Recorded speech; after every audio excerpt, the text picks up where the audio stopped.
Peoples, this is Dot Tone Dan, and as I go through these separations, that I do on a daily basis, I come across some things that I do that I remember, and I think this would make a great tip for somebody.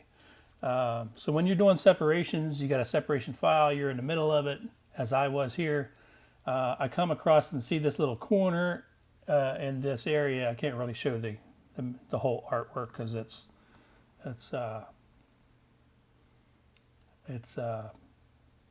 can't be shown yet. So, but if I hold down the Shift key and click on each one of these channel separations, I can do something magnificent.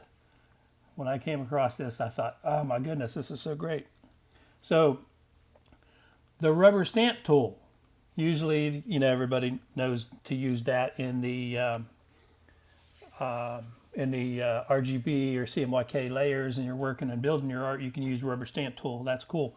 But you can actually use it in your separations also. So I came across this little corner of this outline that looks like it needs cleaned up a little bit, and the separations are already far into the process.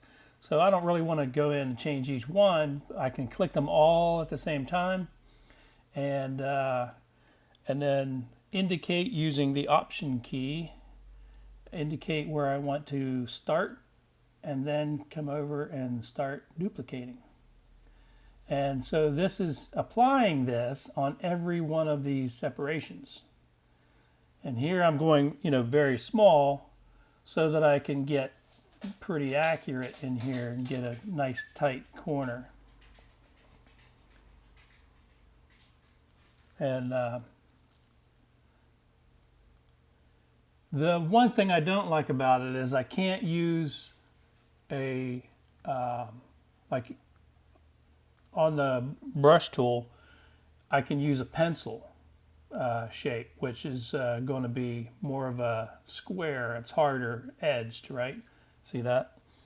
But on the rubber stamp tool, it comes in like airbrush form. So it's got a little anti-aliasing edge to it. But that's just a little tip to show you something that you can do. Like I might have another side over here on this side because it's kind of duplicates or reflects the same shape. Yeah, so over here, do the same thing. I'm just gonna zoom in and use the rubber stamp tool, click an area to indicate exactly where I want it to align to. That'll fill in quicker too. And the other thing is I can do is I can create a path.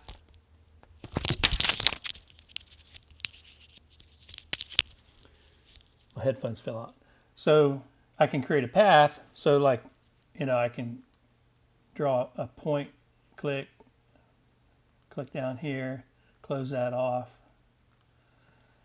make a selection, make sure that it's not anti-aliased and has 0 radius feathering, so it'll be nice and sharp and clean. And I can still use the rubber stamp tool. Now it's going to lock it into that corner.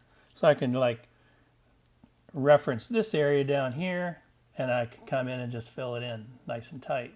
And even if there's a little bit of a fuzz area, I can reverse that selection by typing Command or Control Shift I, Command Shift I. And so now I'm painting here on the outside of this selection. And so I can reference this point again and come in here and butt up against that edge.